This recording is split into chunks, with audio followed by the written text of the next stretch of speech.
Welcome to Nevermind the Furthermore with your host, Brian K. Morris, independent publisher, freelance hybrid author, award-winning playwright, and former mortician's assistant. Beware, beware. That might not be a phone jingling in your pocket. Join the Nevermorians for morning mischief and madness at 10 a.m. Eastern, 9 Central. Your sense of humor is the only thing you need to wear.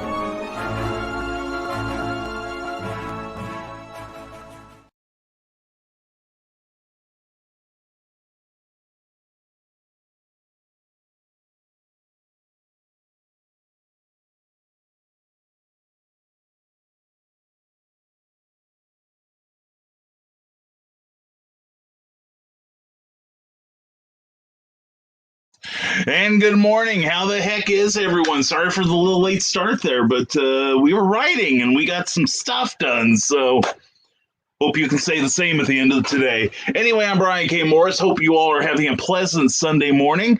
As promised, we would be here Sunday. I told you we would. It's only Saturday we're cutting out for the time being. We are going to trim our broadcast schedule for sanity's sake. Anyway, we hope you're having a fantastic Sunday. Some of you may actually be going out to church this morning if you're in some states. Or if you are still sheltering in place, hopefully your place of worship has a way to allow you to share your fellowship with people. And anyway, we got some cool people showing up already. Mr. Ted Davies, good morning to you, sir. Glad to see you. Cindy Kep, as always, mwah. Good morning, all you fine folks. Include yourself in that, Cindy, please. And good morning to Paul Bush. Paul, good to see you. Hope you and the family are doing well this morning. It's a delight to see you. It's a delight to see the wonderful and charming Meredith Walgren. Good morning, Nevermorians. Hope you're having a wonderful weekend so far. I am. I got a lot done. Hold on a second. Got to do some maintenance here. There we go. That's better. That should be. There we go. I don't know. I don't touch that. Like many things, and you can take a drink while I'm saying this if you want. I don't touch it, but it sure gets awful dirty sometimes. Oh, if only Sarah knew what she was missing. Anyway, and Tony Deering, glad to have you here. And of course, as always, Cindy Kep says, writing is good. Getting stuff done is good. Yeah, I'm doing something. I'm working on a Captain Hawkland story for Charles F. Milhouse, which is kind of intimidating. I understand how some people may be feeling, Cindy, with handling another person's character, so to speak.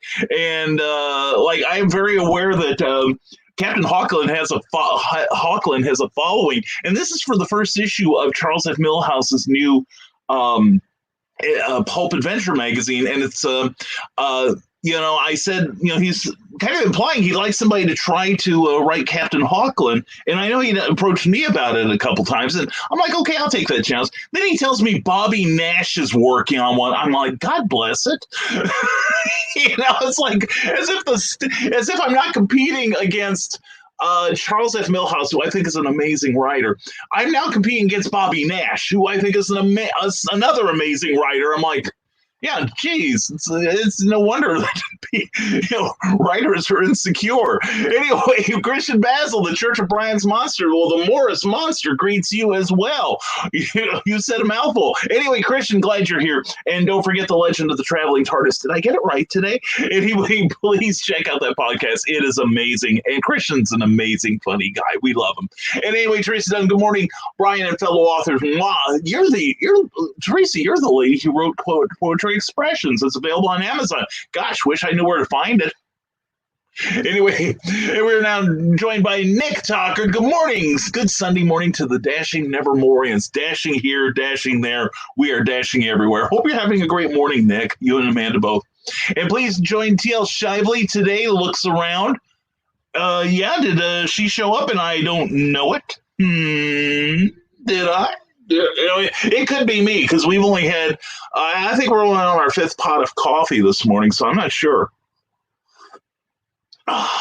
Anyway, nice and lukewarm, the way I like it. No, I was writing, and as usual, when I'm on a roll, I kind of lost track of the time, and I just got to the part where the robot almost found Hawkland, and on the island. But anyway, that's another issue. You'll see later. Anyway, glad you're all here. And Christian said, I did. Yay. After how many tries, Christian, there is hope for me. There is hope for us all. And getting the link, says Paul Bush. Please get the link. And don't forget, folks, today, don't forget to promote yourselves. And when you do, think of somebody else who also could use some promotion too.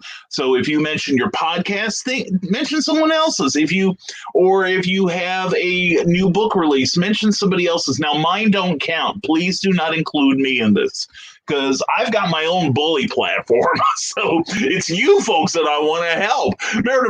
Meredith Logren says, I've got 2,000 words towards a nightmarish story. Yes. Shocked with that accomplishment, especially with my crazy schedule. Yeah, yours is probably even more wacky than mine. So 2,000 words is quite an accomplishment, Meredith. Good on you. I'm proud of you.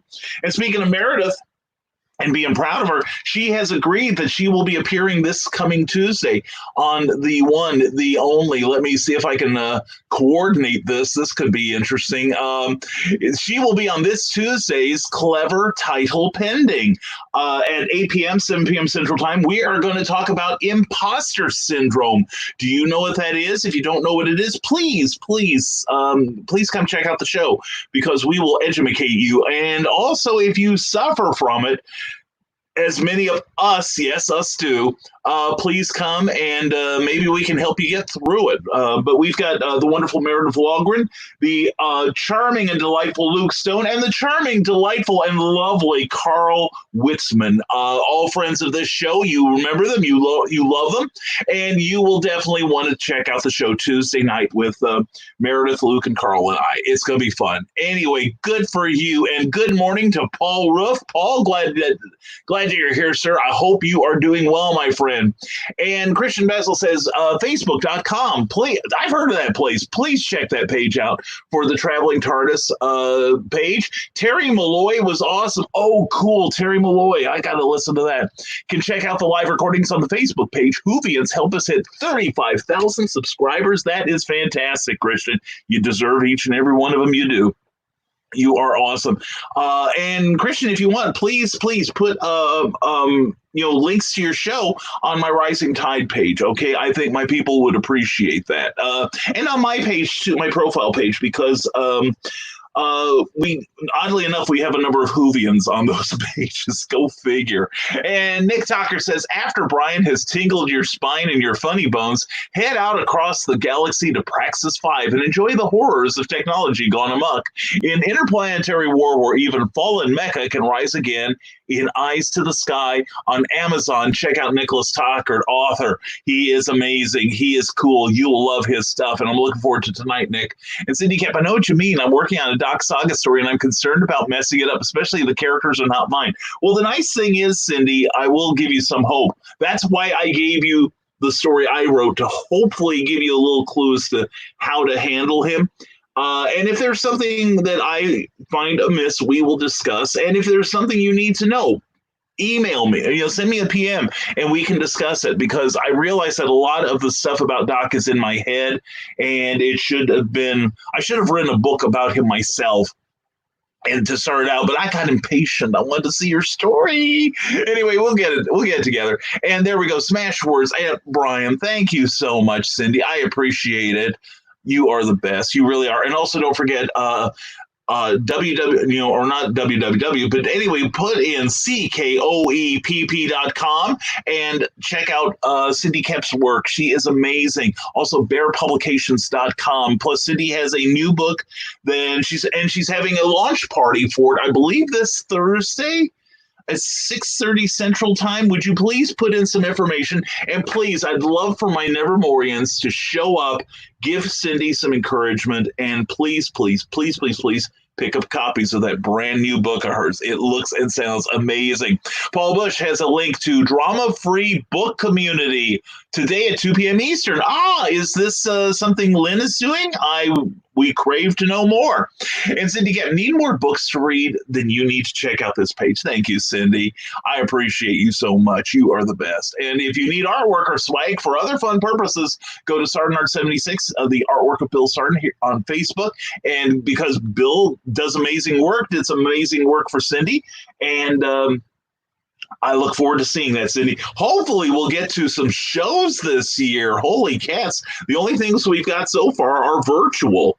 For those of you who don't know, there is this disease going around on a global level, a pandemic, if you will. And nobody gets out right now. Well, actually, restrictions on movement and gathering have lifted in many states, Indiana being one of them. We have a 5-stage program, and we are currently on stage 3. We've been good little boys and girls. Some counties in Indiana, there's 92 counties here, and 3 of them are one step behind. I think the 3 that I've discussed on previous episodes, they are set to go into phase. They're currently still on phase 1, and they're set to go on phase 2. I think next week. I think at the end of the month they are supposed to move up. So anyway, Paul Bush, yes, it is a live interview with her. I've got to remember to do that. Paul, feel free to put that info on my profile page and the Rising Tide page. We want to give Lynn some audience, okay? And I got her a webcam for this. Oh, very cool, Paul. Paul, you are, I got to embarrass you for a moment here. There are so many spouses and significant others who are all like, why are you doing this writing thing? Why don't you do something constructive? Why don't you give up this dream of creating new worlds and being your own business person and, following your dream? Why don't you get like a real job? To everyone who says that to me. Anyway, but I am blessed that Cookie is not only supportive, she's part of my business now. And Paul, I knew from moment one, you were behind Lynn all the way, my evil Lynn. And I'm proud of both of you. I really am, man. You are the best. All right. And there she is talking about herself. There is TL Shively. Good morning, Oracle. My evil Lynn. We were just discussing you and what an awesome honey you've got. Good luck on that interview today. I was telling Paul, please put in a notice about it on the Rising Tide page and on my profile page. Okay. Let's see if we can get some more people to come and harass you there. And Brian Wenzoff, good morning, family. Good morning to you, young man. I hope you're having a great, great morning. And let's catch up with some of the people who are tuning in and haven't said anything yet. Tony Deering, glad to see you here.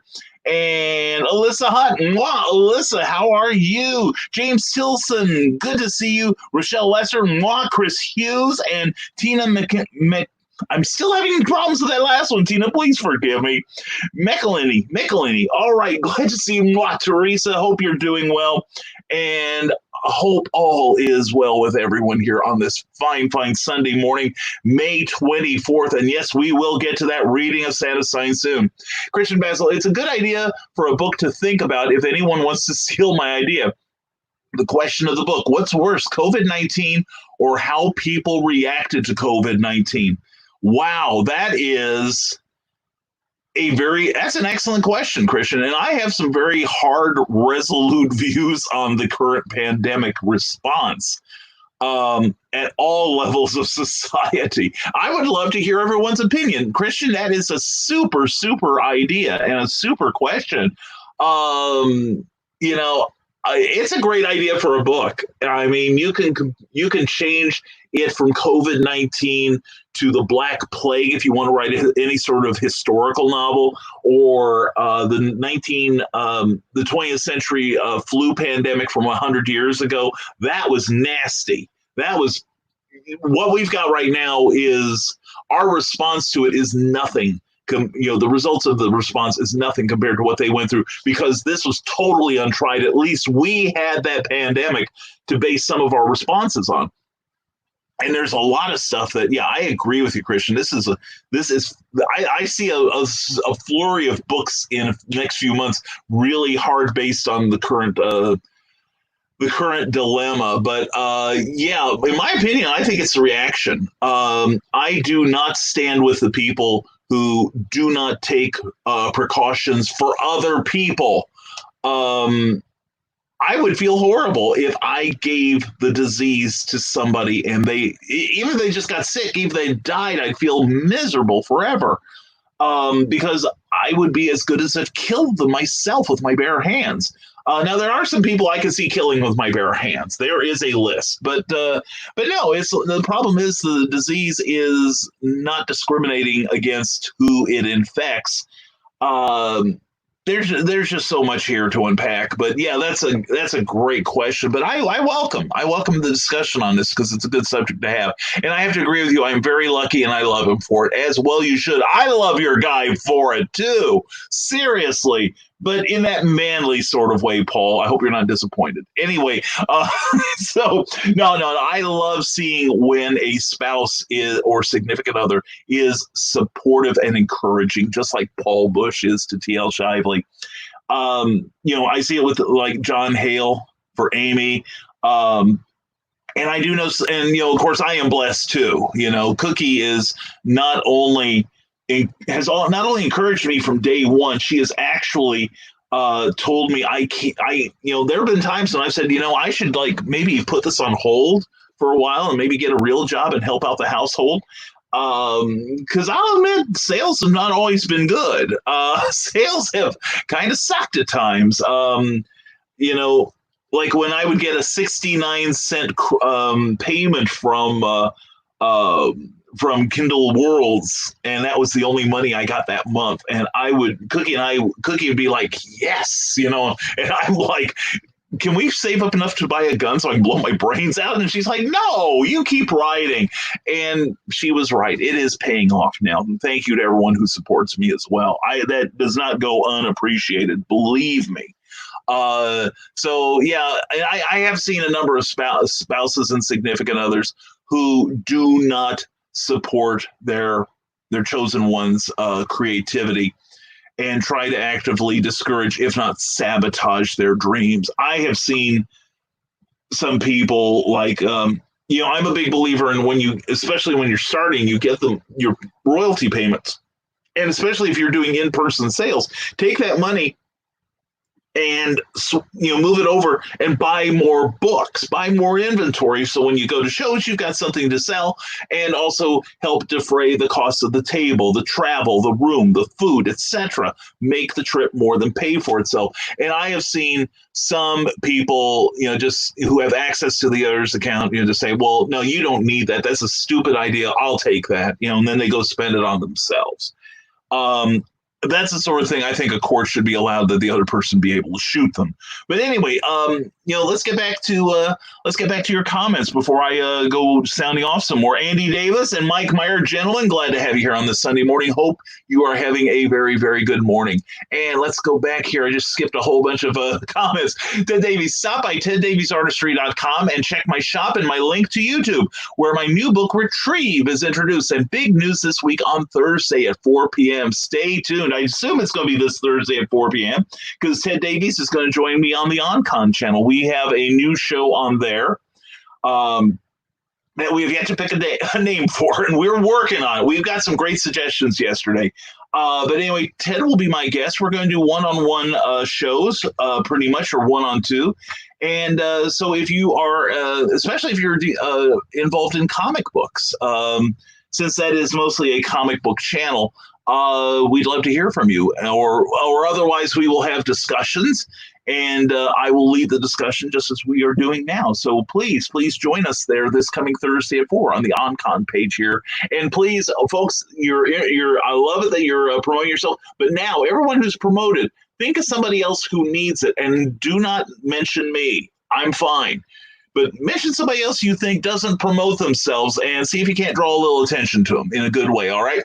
And TL Shively, yes, I am very nervous. My first live interview. Oh, you're going to be awesome. By God. Here's the thing. And I seem rather confident here, and I am. But like back in the mid-'80s, I got started doing this sort of thing.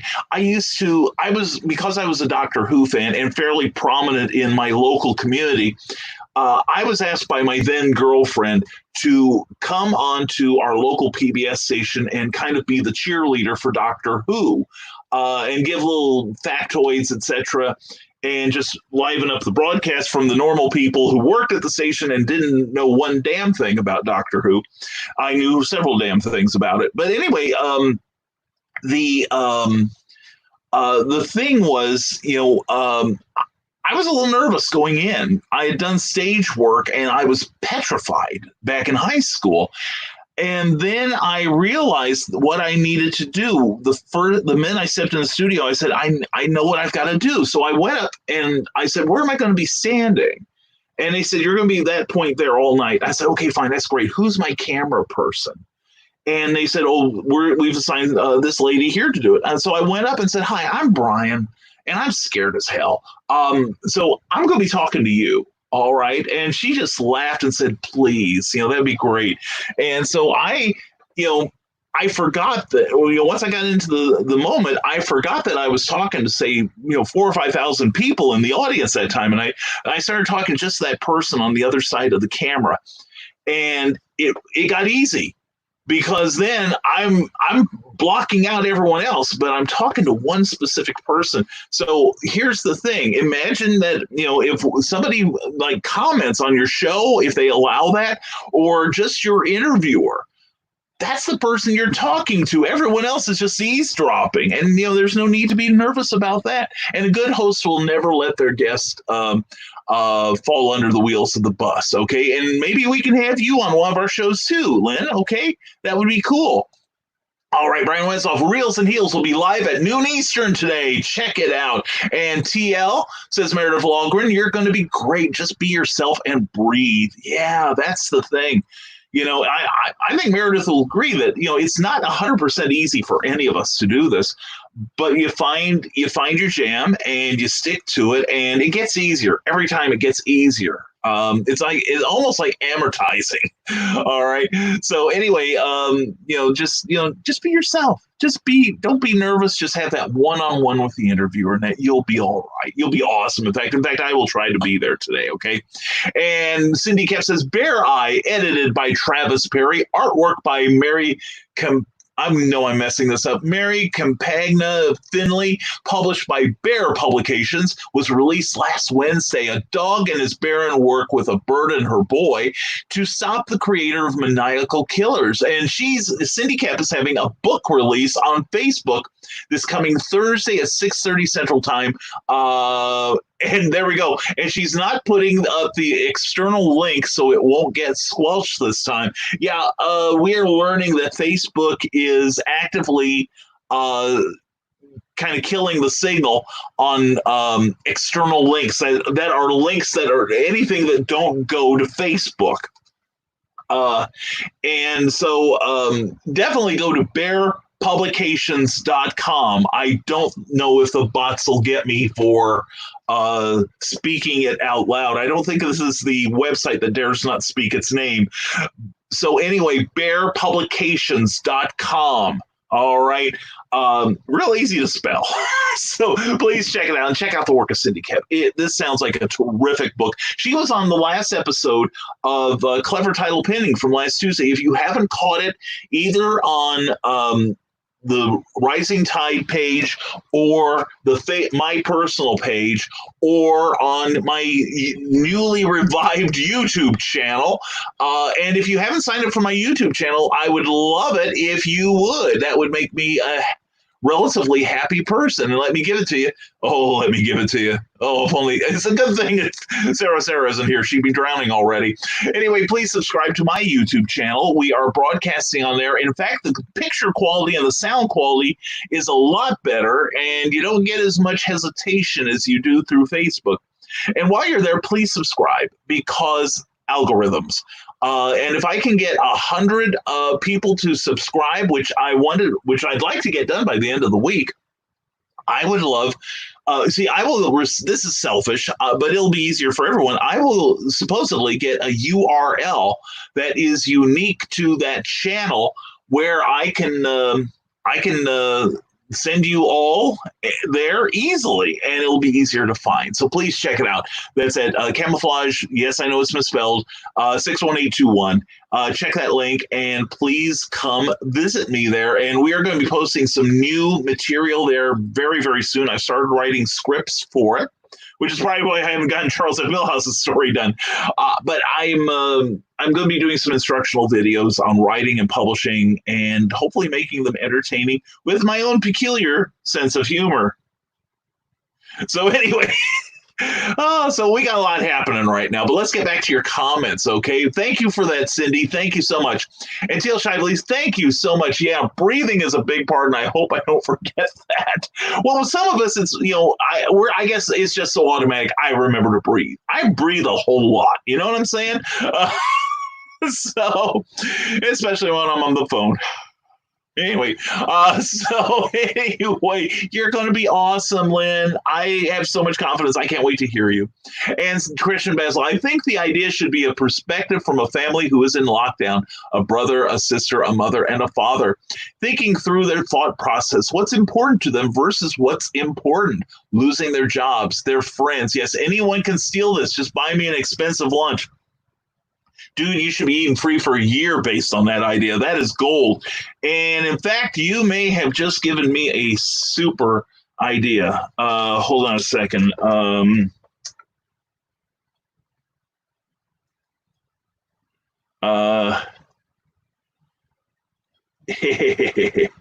I'm writing this down for myself, strictly for myself. But Christian, I'll have if I don't tell you before the end of the day, please PM me, because I'm going to tell you what I've got going on. One of my little tasks as soon as I finish the current story. I'm trying a story writing contest, hopefully. And, I have an idea, but I was looking for a hook, and you may have just given it to me. I am grateful, young man. Thank you so much. Anyway, I'll tell it to you later, Christian. Cindy Cap, I saw a video from a doctor saying that people who don't take this disease seriously are just becoming test dummies for the medical community to figure out how to treat it. I love that. Oh man, that is great. That is so cool. Well, and it's not quite as polite, but I've been saying that all the people who are running around saying it's their constitutional rights to not be uncomfortable, and that they should be able to drink beer in close gatherings because it's their constitutional right. Hint, it isn't. I keep telling people, give them 2 weeks. They'll figure it out. And and the ones who say, well, I don't like wearing a mask. It makes it hard to breathe. Yeah, so does the COVID-19 virus. Anyway, Christian Basil says expensive lunch equals supersizing my dollar value menu meal. Dude, I take it to someplace like, someplace upscale, like someplace where we can actually sit on cushions, doesn't have a play set in there. I mean, with me, buddy, you're going full. You're in for the full first class ride. You know what I'm saying? You get to sit in the front seat. Anyway, Paul Bush, I have just as much fun going to all the events and meeting everyone. So the more she writes, the better. I don't care about how much she makes as long as she is happy. Well, after meeting you guys in person twice last year, that was glorious.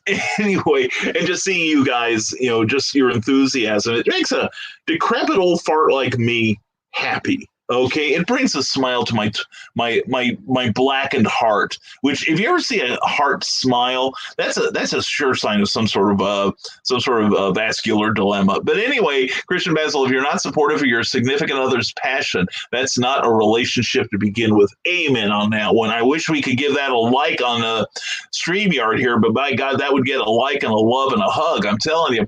Brian Wensoff, SGN sold to Viacom CBS. Snyder Cut is coming to HBO Max. Wait, what's HBO Max? Is your favorite TV show coming back? WWE released who? Find out all of this and more on Reels and Heels live at noon Eastern. We'll be joined by Vertebreaker lead vocalist Jack Connor and fellow film TV fan Darius McDaniels. Okay, now everybody who has promoted themselves, please think of somebody else to promote, not me. Somebody you think deserves a little bit of mention, okay? All right. Please do. And Nick Tockard says, I have been blessed with an incredibly supportive wife without whom nothing would be possible. You and me both, brother. Seriously, both. And Brian's monster needs to be promoted. No, I don't. No, my monster, it's unpromotable today. Cindy Cap has already promoted me, and this whole show is a promotion for me, okay? All I have to do is this. Okay, and suddenly it's my promotion. No, seriously, I would like to see, especially during these times when we're still not sure that cons are going to happen, and it's so rising tide. People call it karma, call it dharma, call it the universe righting itself, whatever you will, the law of attraction. But when you do stuff for other people, it comes back, and I'd like to see you guys get a little of that yourself. All right. And I love you for that. You are my biggest supporter. She better be talking to Paul about that, I'm telling you. And Ted Davies, please check out geekinsider.com. Now, there is a worthwhile promotion. I agree completely. Geek Insider is an amazingly comprehensive geek hangout place. It really is. I really love that place. It's beautifully designed. And you'll get to see links of many, many incredible creators and me. So anyway, that's Meredith Logren's page. So please give it some love, all right? And let's see, today, are you doing a broadcast? I think you're doing a broadcast later today, aren't you? Around 5, Meredith? Please promote that. And Cindy Cap, need a fantastic cover artist. Check out both Matt Ostrom at mattostrom.com and Mary Champagna Findlay, Elk Jerky for the Soul. I love that. That's beautiful. That is so cool. And there we go. Reels and Heels official from Brian Wensloff and Teal Shively. Actually, it is just me talking for half an hour. The fans will be the ones talking to me, but I do like the idea of just talking to one person in my head. We'll have to try that. I do that all the time, especially when I'm alone, which makes me fun to observe, I'm told. Anyway, Cindy Cap, how about covers, book trailers, and logos? Go to Frozen Creek Studios for your cover, book trailer, and logo needs. There we go. Cindy Cap's got it. Cindy Cap is rising tide as heck. She really is. And Teal Shively, and there will be other authors there that you can check out as well. Very cool. Is this like a virtual con or something? I know I've got a bunch of virtual cons. In fact, I've got one next week that we'll be talking about this week. And we are going to have fun doing that because I'm seeing right now a number of shows that are, the shows that are canceling this year are growing in number as many states have not lifted the restrictions on large gatherings of people. I know of one convention that is going to go on anyway, but it will observe social distancing and limiting of the people inside. While I support it, I can't be there as a vendor. I need as many people there as possible. Plus, the limitations that would be placed on me would be, as far as selling, would be a bit difficult at best. So, unfortunately, we're going to be real careful about where we're going for the rest of the year. As it is, I've got 7 more appearances. And if you want to be kept up on it, let's put that banner up. I forgot to do that. Sign up for my Rising Tide newsletter. We're going to be writing that this week. We're offering news on what we're doing right now, discounts, and secret links. In fact, we're going to have a special, I'm thinking we'll have a special sale on there. We had a sale on there, not on there, but a couple weeks ago that thank you to everyone who participated. But we've got a reorder of our material. We had to.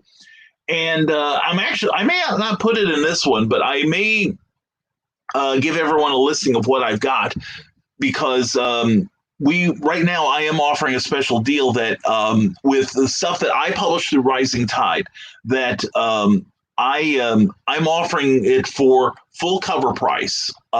Round it up to the next dollar, makes the math easier. But don't worry about sales tax, and I'll pay it. Don't worry about postage. I'll pay that too. Also, I will be autographing the books in fact, you'll have to tell me you don't want me to autograph them in order for me not to. And if you do that, then please add an extra 20.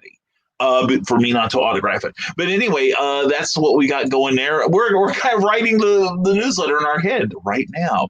Okay, let's try this again. Please check out the works of Meredith J99. That's Meredith Logren, and Meredith Logren rocks. I cannot agree with you more, Ted Davies. She is an awesome lady. And again, please, everyone, thank Meredith, because the current look of this show is 100% her doing. The only thing I did something major on this show. I've contributed one thing, and it has made this show 1,000% better, and I'm sexier as a result. Now comes the part where we throw our heads back and laugh. Ready? Ready!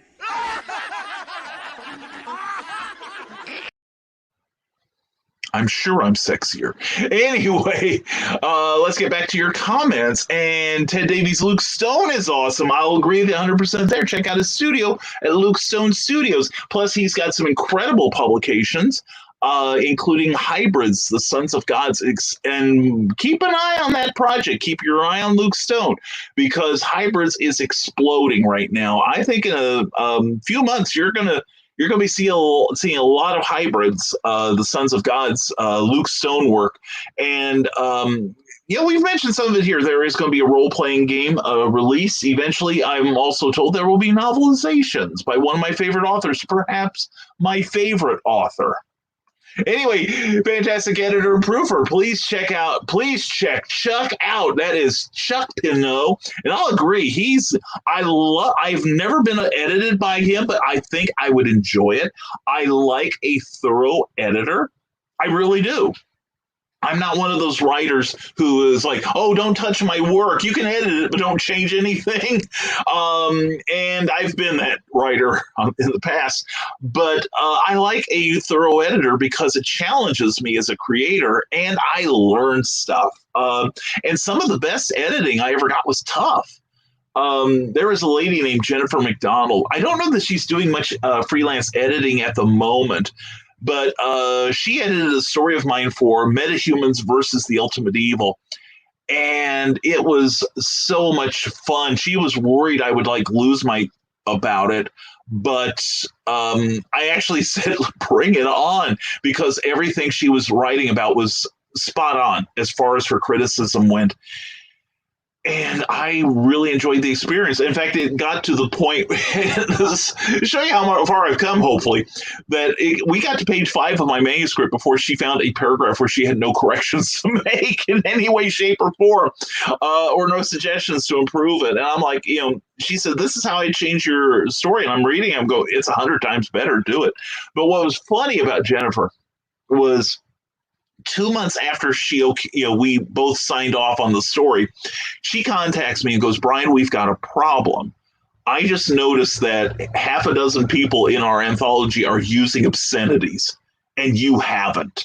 Can we put a dirty word in your book? And I'm like, hashtag mind boggled. It's like, okay, fine. So we selected a part where we could put in one obscenity, and she was happy, and I thought it was hilarious. Anyway, and Carl Witzman, hello. Carl, how the heck are you? We've been waiting for you to show up. Hopefully you are in a good mood and a happy, blessed state of being. Anyway, and probably just came back in from your weekly trip to the Thunderdome to pick up toilet paper and alcohol. And not in that order. But anyway, Carl, glad you're here. Carl, in fact, if you love Carl, and everyone would probably kill for the chance to, he will be on with me and Meredith Lawgren and Luke Stone this coming Tuesday night at 8 p.m. on Clever Title Pending.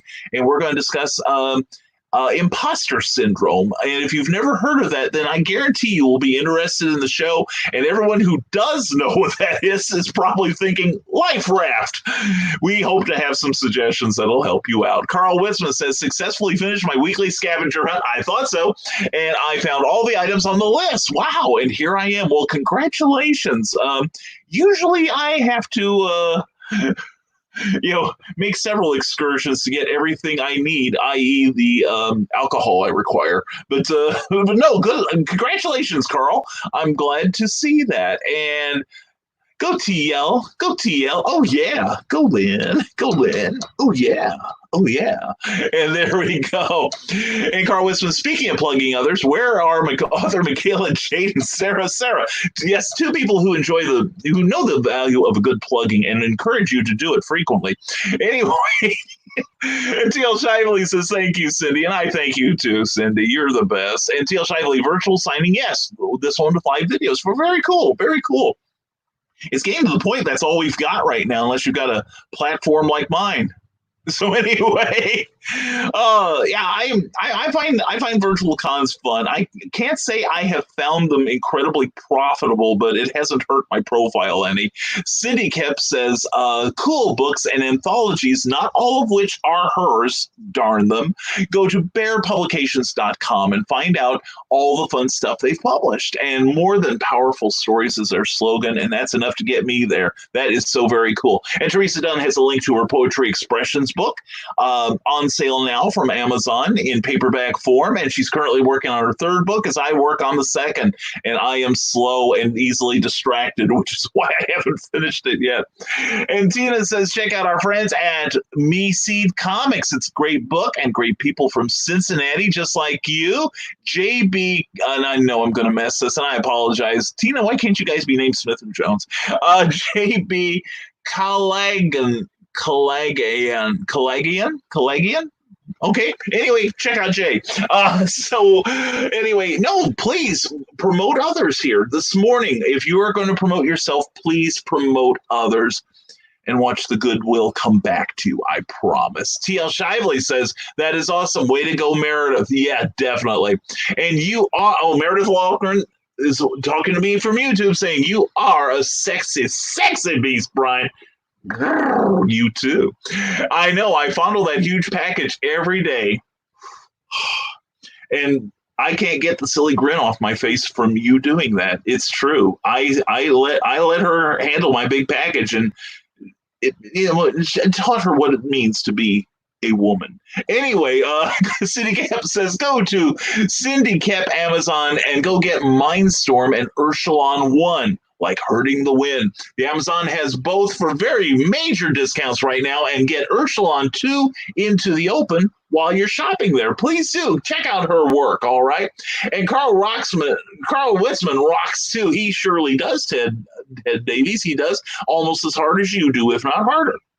And check out Carl Witzman. And if you are not easily offended, ask if he will allow you onto his secret humor page, where this coming Friday, I believe, Carl will have his drunken rant. Is it this week, Carl? He does a bi-weekly show on Facebook where he and Donna Carlene, another amazing author, get together and kind of get a little tanked and talk to their fans, of whom I am one.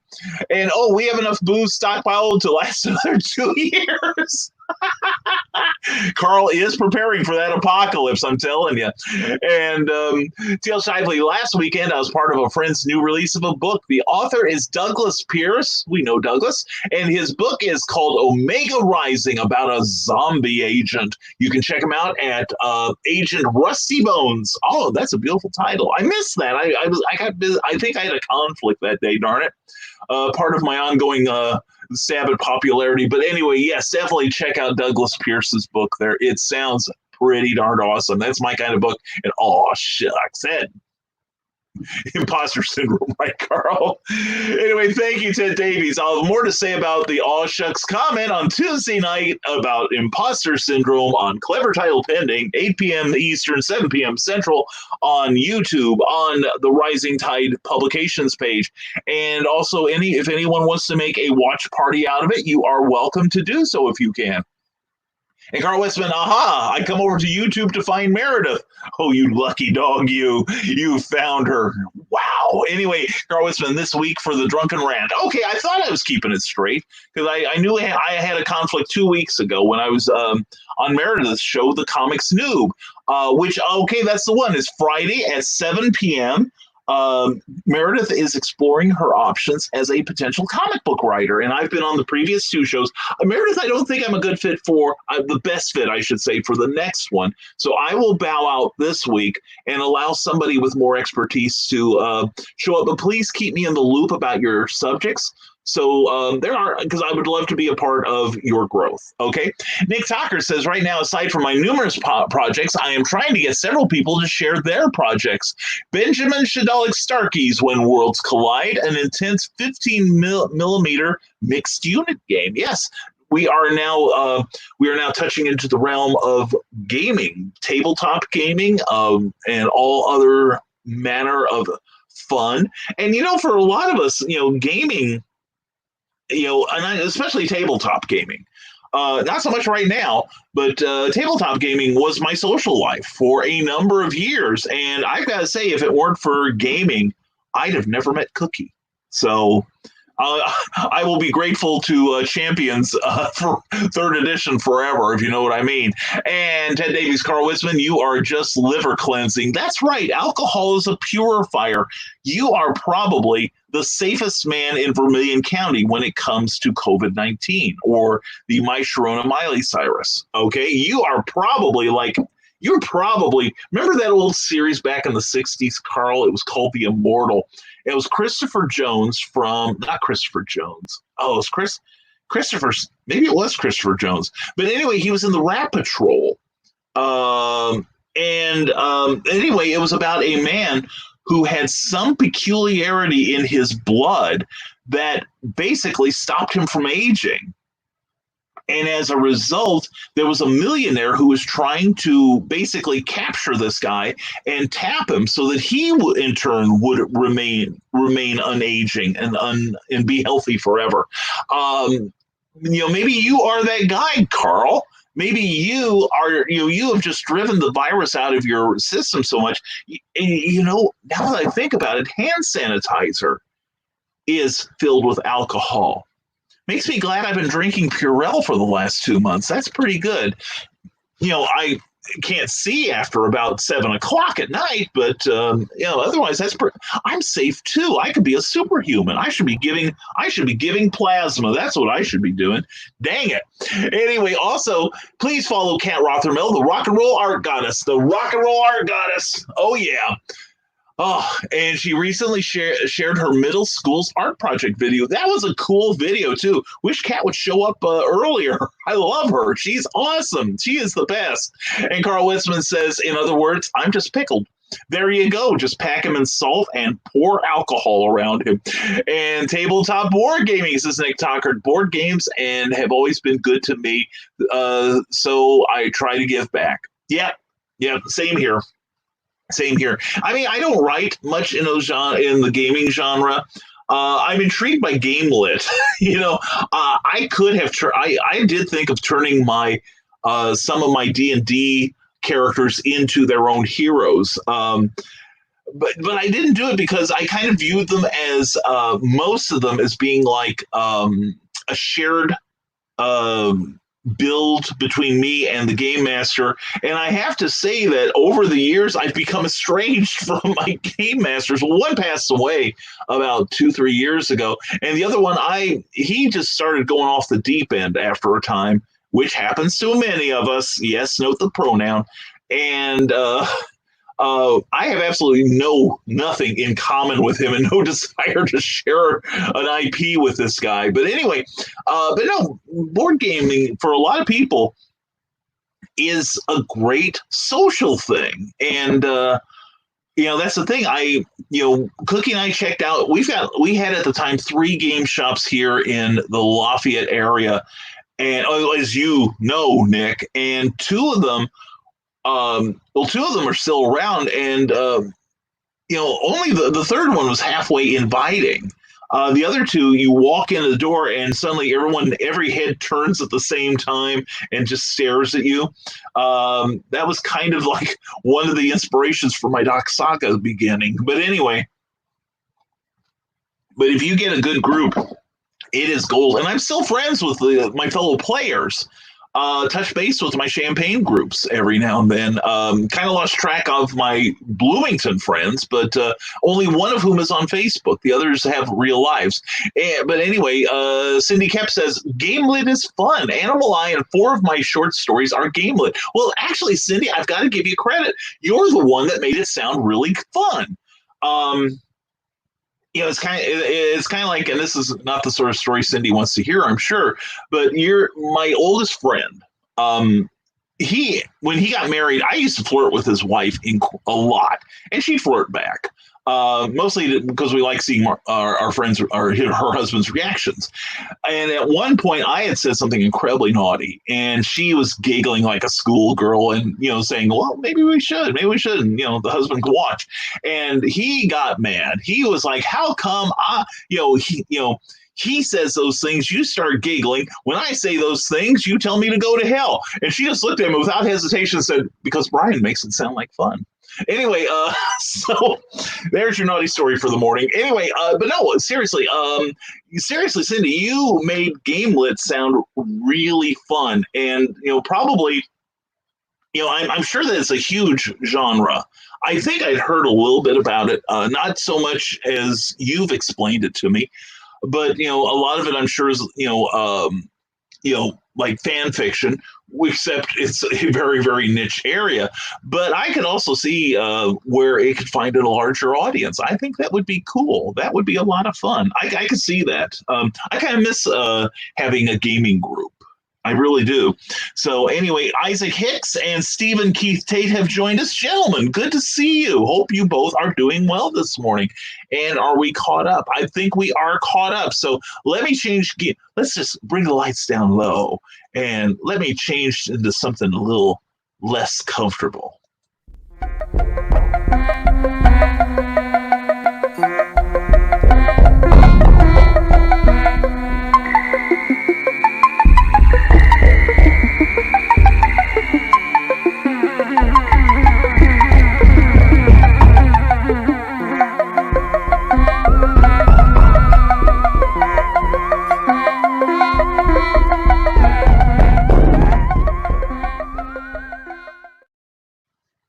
All right, excellent. And like I said, right now, if you see something on Amazon and you'd like me to sign it, contact me via Facebook private messenger, or just go ahead and if it's a $20 book, go to paypal.me/Rising Tide BKM.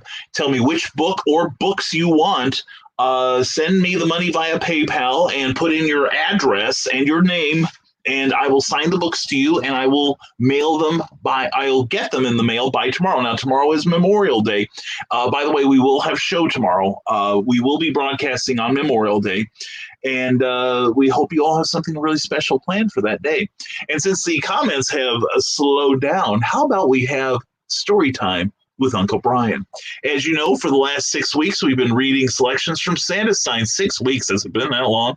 Anyway, it's the post-holiday Prometheus. It was my first real paperback and my largest seller. I have sold a load of these books, and it's a tale of holiday horror that's good all year, but told with much inappropriate humor because it's me. Anyway, let's bring you up to speed what we've seen so far. Victor Frankenstein appears to have constructed the spirit of giving. In a very badly sewn Santa suit, he has presented a creature constructed from pieces of the dead, and he's already exhibited some abilities that we would attribute to St. Nicholas himself.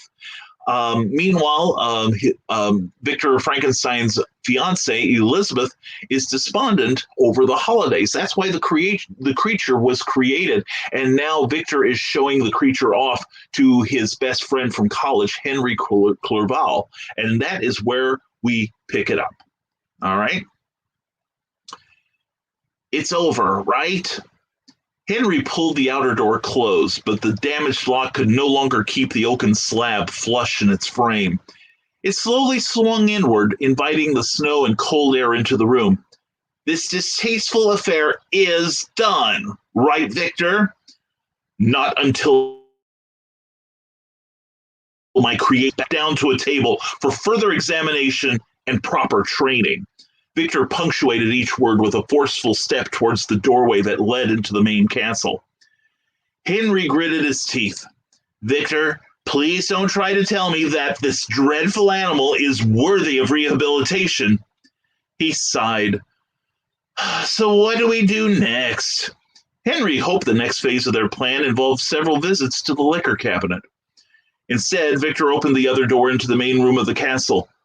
Follow me, he commanded, We must assemble my apparatus, neutralize the chemicals, make certain that I might never succumb to temptation again. Why, Victor? Henry shook his head. So you will never violate the laws of nature ever again? You wish to ensure that no one else would disturb the eternal sleep of the rightfully dead? The scientist threw back his head and laughed. Nonsense, dear Henry. More like, how could I top myself? I could also see no need to share my processes. Or the credit. He hurled himself towards Henry, pushing his face as close as he could without actually touching.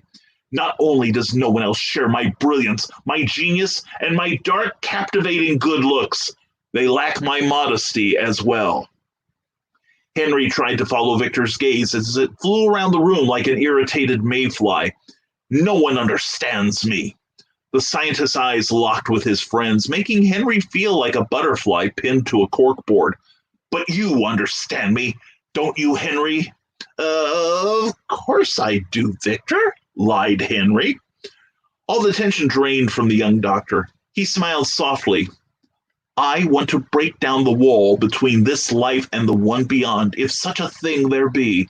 Think of the great men of the arts and the physical sciences, as well as the amazing healers whose talents might otherwise be lost to us. Imagine finding true love and never worrying about the sweep of death's vicious scythe. Victor's expression grew dark once more. But there are those who would pervert my findings, short-sighted men who lust for power and wealth. Henry nodded. He silently acknowledged more than a passing knowledge of perversion and lusting. That is why we must assemble my laboratory, Victor explained. Because if anyone is going to make a cougaran from this, it's going to be me. Let them build their own state-of-the-art equipment and formulas. He pulled Henry close behind as they moved past the chair and to the door that led into the heart of the castle.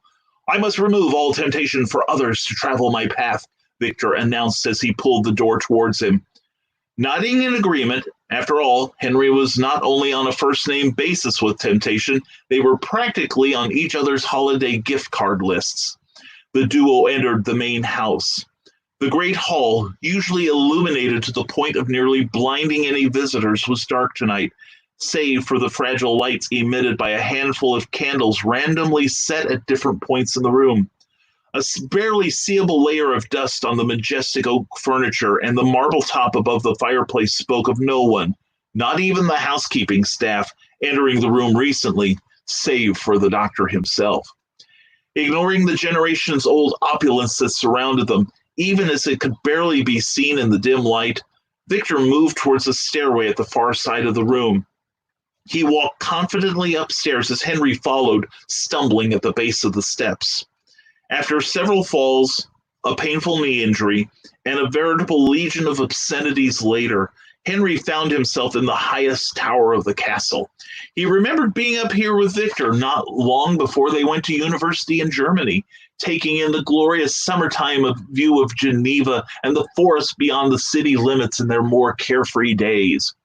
He remembered the magnificent sunshine, the ice-cold beer, the hills that stretched into the distance, more ice-cold beer, and frequent toasts to everyone they knew and loved or had met in passing.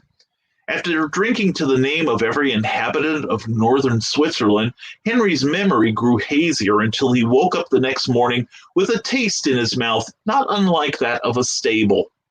Now the circular room inside the tower's peak was bathed in an eerie greenish light from some unknowable source of illumination. Beakers rested on a laboratory table in one corner, each one emitting fumes that seemed to be eating away at the stone ceiling. Wiring and copper tubing stretched from all corners of the room, gathering inside what appeared to be a square glass tub reinforced at the corners with steel. The windows were missing, perhaps blasted out by the fury of the earlier thunderstorm and never replaced. Welcome to my laboratory, Henry. With a lover's care, Victor ran his hands along the rim of the room's centerpiece. So, what do you think? Don't be shy. Feel free to express your envy. Henry swallowed hard. Love what you've done with the place. He tried to slow down his breathing, something that the trek up the stairway did little to help. Henry attended just enough anatomy lectures that he could easily recognize the oppressive odor of death, and this makeshift laboratory smelled like a cemetery's worth of pestilence and decay with the sting of unknown chemicals. But he didn't want to insult his host by placing a silk handkerchief over his nose and mouth. So Henry attempted to suppress his gag reflex, hoping Victor would mistake it for some form of amazement. Laughing, Victor slapped his palms against the top of the tub, which began to remind Henry more and more of a semi-transparent coffin. "Isn't it magnificent?" Henry tugged at his collar, which seems to have shrunk from the copious amounts of sweat trickling down the back of his neck. Sure, it's great. He tried to imagine how the container could be utilized. He gave preference to an idea of filling it either with ice and steins of beer or with warm gelatin and a couple of the local barmaids. Almost as if reading his friend's mind, Victor gazed at the tub, slowly stepping around its perimeter as if stalking some prey. "My dear Henry, feast your imagination on the glorious equipment that surrounds you. All this wiring and glass and tubing and metal ensured the success of the creature you saw downstairs. From the pieces of the recently demised, I constructed life." "But why, Victor? Is this how you created that thing? Why?" Still not looking at Henry, Victor whispered dramatically, "When I was young, I witnessed the raw power of the lightning as it tore a tree in two with but a touch. From that time on, I became obsessed with the galvanic sciences, how the tingle of electricity could move the human frame so efficiently. From there, my inquiries led me to study the miraculous workings of the human body." Obsessed, huh? Imagine that. As soon as Henry allowed a chuckle to escape his throat, he immediately regretted it, fearing he might set his dear friend off again. But if Victor took offense, he didn't demonstrate any feelings of outrage. "In Germany, in medical school, I studied the human body from soul to scalp, from the marrow to the epidermis. The only person who could know more about the functioning of the human form is God himself." Victor suddenly turned towards Henry with a look of wide-eyed excitement that forced the latter man to take a fearful step backwards. "And now he may want to seek me out to ask my advice." The scientist grinned as his eyebrows arched. "After all, he might be out of practice." Following his blasphemous statement, Victor's chuckle sounded too much like the lid of a burial vault slowly being lifted, stone grinding harshly against stone. Henry bit his lip and wished with all his heart that his friend would blink. Oh, just only if the torches were lit behind his eyes, and twice if anyone was inside to hold them aloft. Turning his back on Henry, Victor addressed the tub. "Upon my return, my darling Elizabeth began to make plans for our first Yuletide holiday together. I told her a Noel in April was too soon, but you know how young women in love tend to be. But a late winter tainted her hopes as a resulting pall seemed to have descended upon this humble town. Not even the recent arrival of a frosty whiteness from above days ago has buoyed her golden spirits.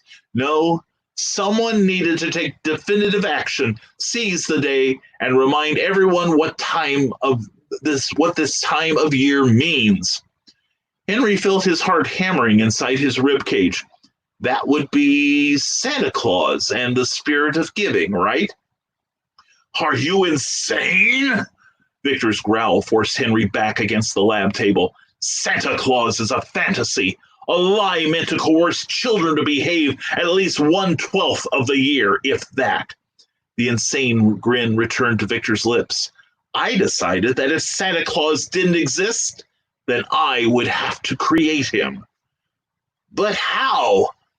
But as soon as Henry asked the question, he received a frightening answer when Victor swept his hands towards a window through which one could see the cemetery at the farthest edge of town. Victor raced to the window, resting his hands on the sill and gazing at the burial grounds with reverence.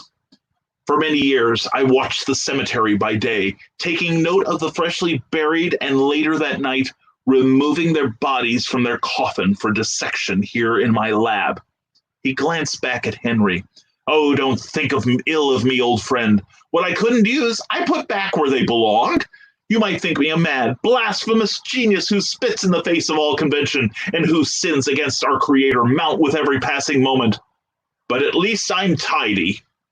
Shivering, and not from the icy winds that entered the tower windows, Henry studied his friend quizzically. But connecting the blood vessels, the nerves, the jigsaw pieces that make up a human being, how did you find the...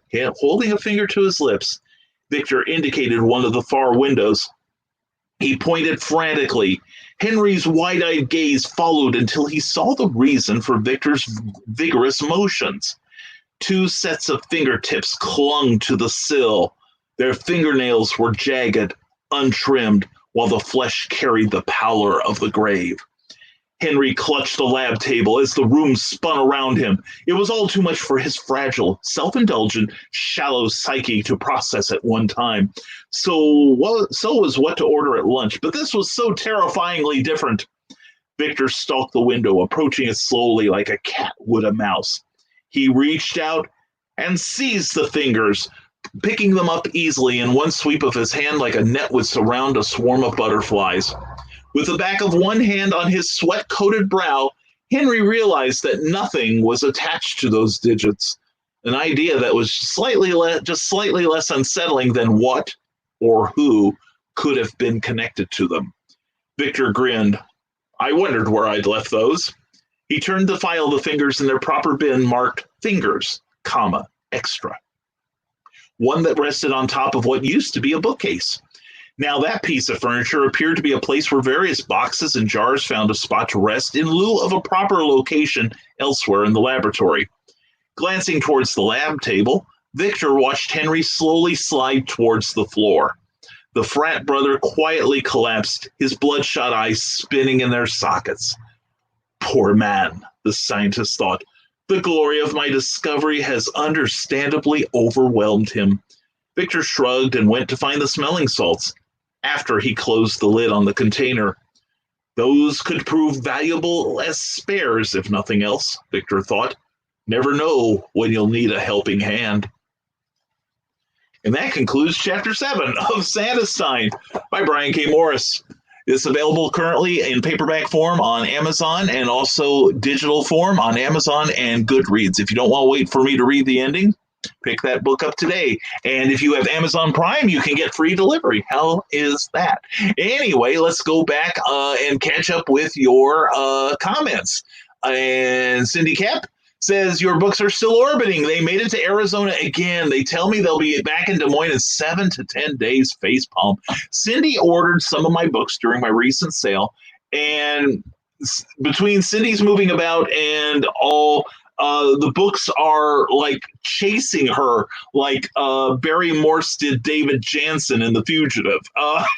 She is remaining, however, one step behind her books, and hopefully they will reach you before we see each other in person one fine day, Cindy. Oh, it hurts me I'm glad they're still winging their way to you, but it hurts me to know you haven't gotten it yet. And get your own copy of Santa's Sign, says Cindy Kep, at this address at my Amazon sales page for that book. Please check it out.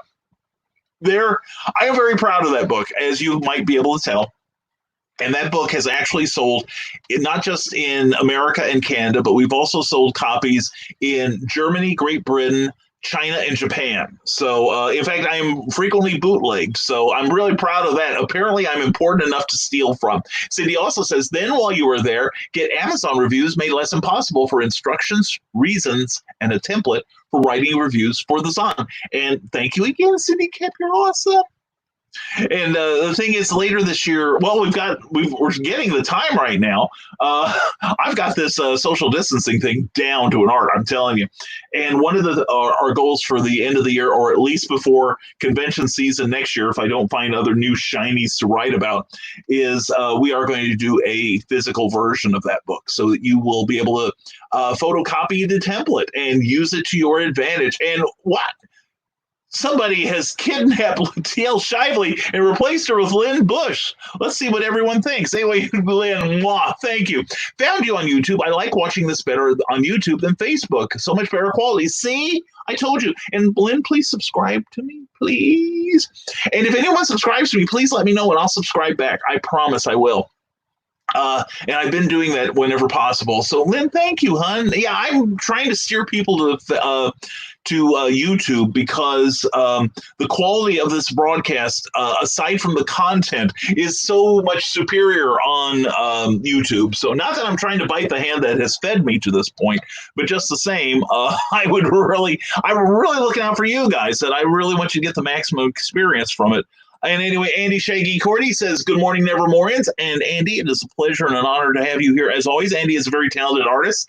And check out EmpireComicsLab.com for more Andy Shaggy Cordy goodness. And there is lots to behold. You will love it.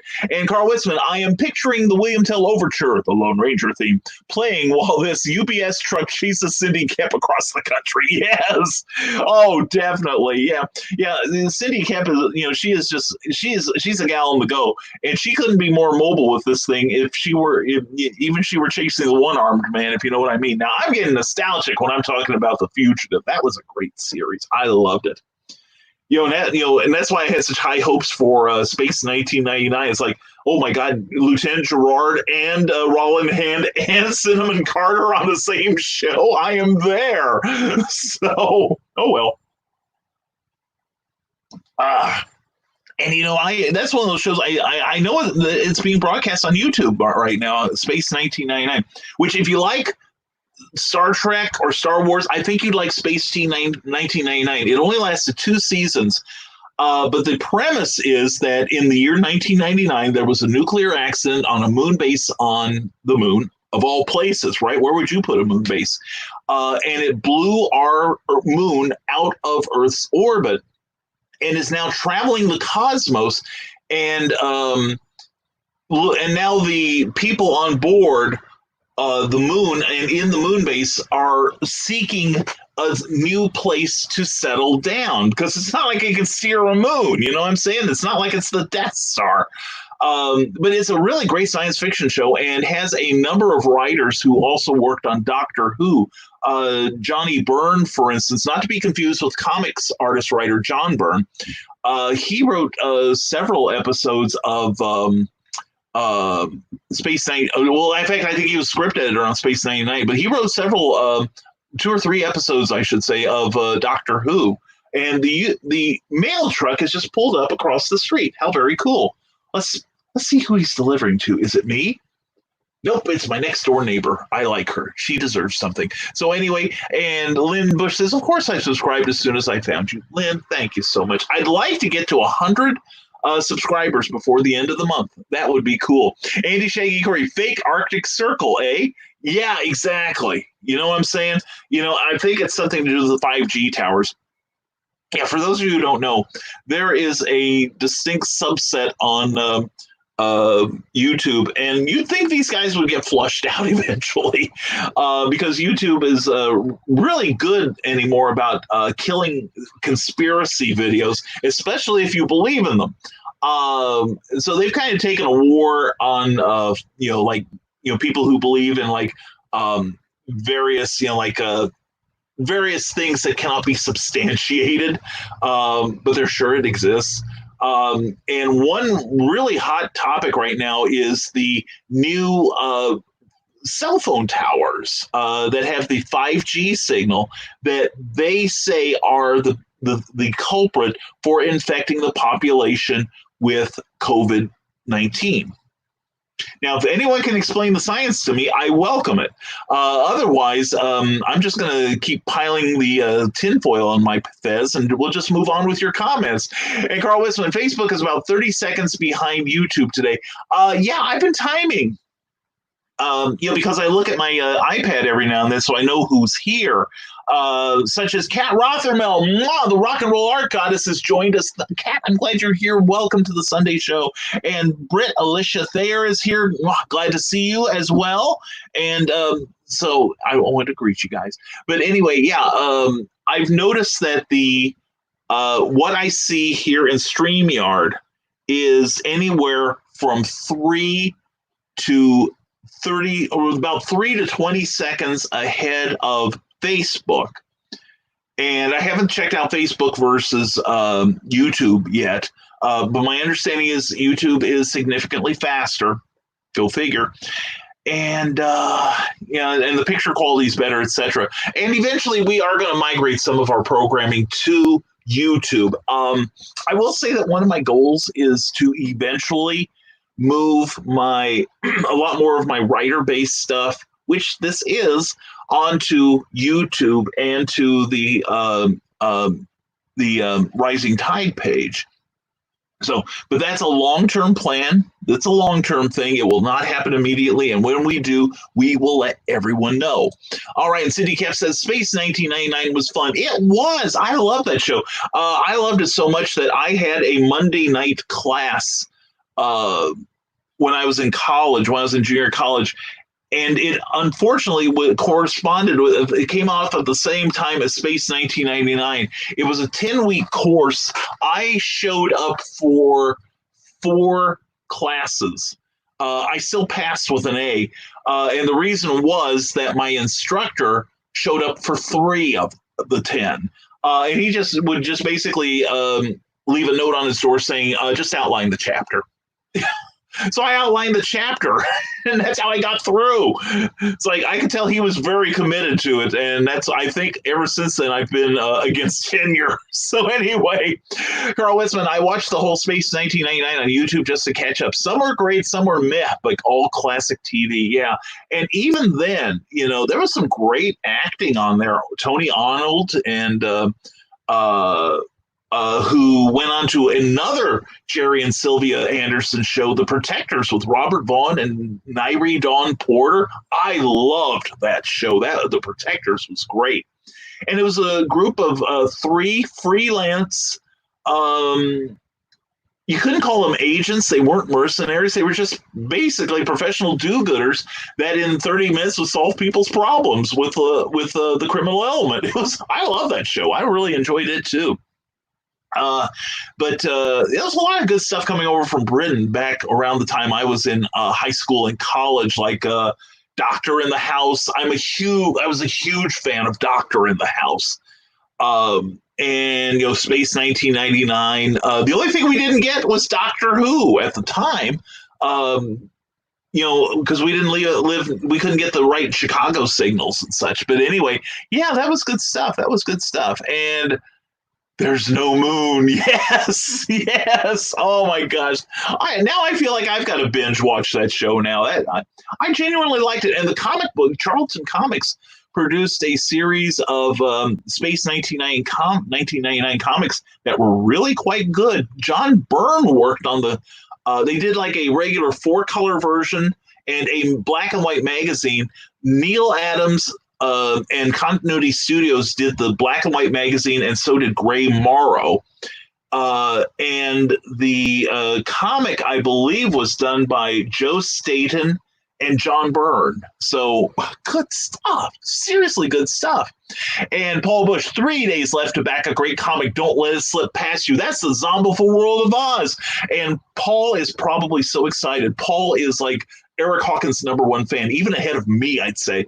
And he loved that first issue. I love that first issue. In fact, I should tell Eric, Cookie hadn't read it yet. She hasn't read a lot of comics lately. She's been doing other things, and good for her.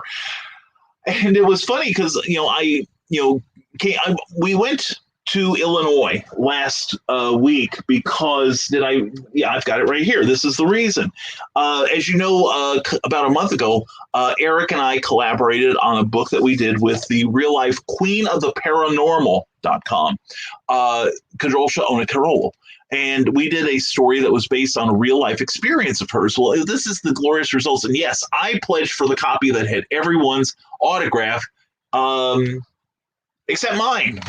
I didn't even sign my own copy. Anyway, this has all the participants and Eric's, and we had to sign the special copies for Kadrolsha, and then we mailed them out. So if you pledge to that campaign, you should be getting one of Brian's packages real soon. ask my lady friends how much they like my package. But anyway, no, Paul would love to see the second issue. Actually, the second issue is fully funded, but now we're trying to blow through the various stretch goals, and Eric has actually killed 3 of them, 3 of the 5 already.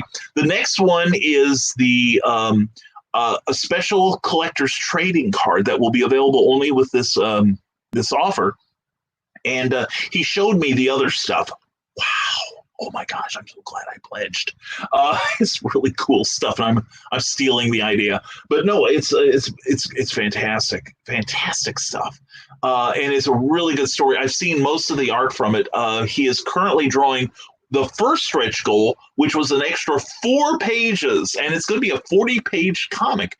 DC and Marvel don't give you 40-page comics for the price you're getting for this one. And that 4-pager was written by me. And it details Dorothy Gale's time in the sanitarium, which wasn't exactly a stroll through the poppy field, if you know what I mean. But anyway, please check out that Kickstarter campaign. We've got 3 more days to back it. And Eric also has will be launching an Indiegogo campaign for latecomers, but it's not going to have the cool swag that this is. And any that he raises on that one is going to increase the overall amount that he will apply towards what he gets at Kickstarter. And so, like, if he gets $500 on Indiegogo, he's going to apply it to here, and we will unlock 1 more stretch goal. So please contribute vigorously to that. There's lots of great prizes that you can get that you'll treasure forever, I promise. Carl Witzman, whoa, if you take all the conspiracy theories off YouTube, only those San Salvadorian majorettes videos will be left. Well, there you go, Carl. Flag any of those conspiracy ones you see from now on, and you'll have more uninterrupted viewing. And there we go. Cindy Cap. Some of my favorite game lit authors include S.L. Rowland, Sentence to Troll. That's a nice title. David Petrie of Party Hard, and Charles Dean, Bathrobe Knight. I love that. That's great. And there we go. Oh, and Dad. Yes. Yeah, there's a new, I think we're talking about the same one. Sorry to rush through your comments, Cindy. I got distracted. But no, there is a new channel I've got to check out, and it's gone viral. And it's about a dad who lost his father at a very early age, and now he is doing instructional videos for children who have lost their parent, and he's showing them how to do things around the house that they can do to help out mom. And it's really cool. I hear it's really cool. I saw Philip DeFranco had something about the other night, and Cookies watched a couple of them and said, you ought to be watching this.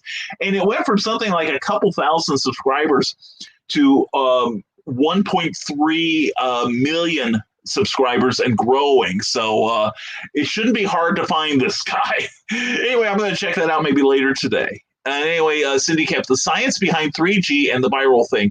Swamp gas in a weather balloon floated by the 5G towers gets ignited, which generated viral life. That is far more logical than anything else I've seen so far about it, Cindy. Everything else I've seen is along the lines of these 5G towers secretly transmit cooties and not radio waves. And every time you drive by one of them, you get another layer of infection that if your body doesn't fight it off, you become a COVID-19 zombie. No, you become a COVIDiot is what you become if you buy into this. Anyway, Andy Shaggy Cordy says, I would promote the Empire Comics Lab YouTube channel, but I don't know what it is. I don't watch that crap. That's because you have a real life, Andy. That's what you're far less pathetic than I am. I read comics. That's the crap he takes in. And you can get some great comics at EmpireComicsLab.com. And I have to agree, there are some really fantastic independent comics at EmpireComicsLab.com. You'll be glad you own them. And they are pushing up production on cemetery plots, I see. So I'm excited by that. I guess we're staying with the floppies for a while, Andy, it sounds like. Or at least that's what Dan said, or at least implied. And Andy Shaggy Cordy, you know what else is a good show? Clever Title pending on Tuesday nights at 8 p.m. Central. Thank you, Andy. And Andy's got it. If you're promoting yourself, promote someone else in the same space and share the love, all right? And this week I'm excited for the episode. I think it's going to be helpful to a lot of people. with the help of Meredith Lawgren, Carl Witzman, and Luke Stone, we are going to be discussing imposter syndrome. What is it? And is there a cure? I sure hope so. There's certainly not a vaccine for it yet, and I haven't built up any antibodies towards it. In fact, some days I'm worse than I ever was. But anyway, we are going to discuss that, and your questions are invited and more than welcome. Please bring your questions because we got some really cool, creative people here that will give you some awesome answers. And Andy Shaggy Corey says another great show is Whatever This Is by Phil Mackey. His comics are amazing as well, and you should get them at retailsunshine.com. I should. And Phil's a great guy. I've just been crazy busy this week. I want to get back on there. I need to catch up on his shows. He's really fun to watch. He really is. And he's a great, great illustrator. He seriously is. And Rodney and Tina, come promote. I agree, you guys. Get your backsides here and tell everybody how cool you are. Oh, yeah, says Carl Wiseman, but not that dad. Check out the YouTuber called Dad. Okay. All right, I will. Seriously, I'll make a note of that. Because I've got my note to myself. I've got to follow up on later. And YT Dad. Okay, will do. Thank you, Carl. And because I learn a lot from these shows too. And Tina says, Andy, Shaggy, Cordy, we were already there and left. You were late. Yeah, that's true. She was. And Eric needs a level that is just the comics, as Andy Shaggy Cordy. At this point, I have our swag at Halloween. I hand out swag at Halloween instead of candy. I get egged. Andy gets egged a lot. I can imagine. And I get egged on because the results are frightening and glorious. And Rodney Fike has come back. Rodney, glad to have you here.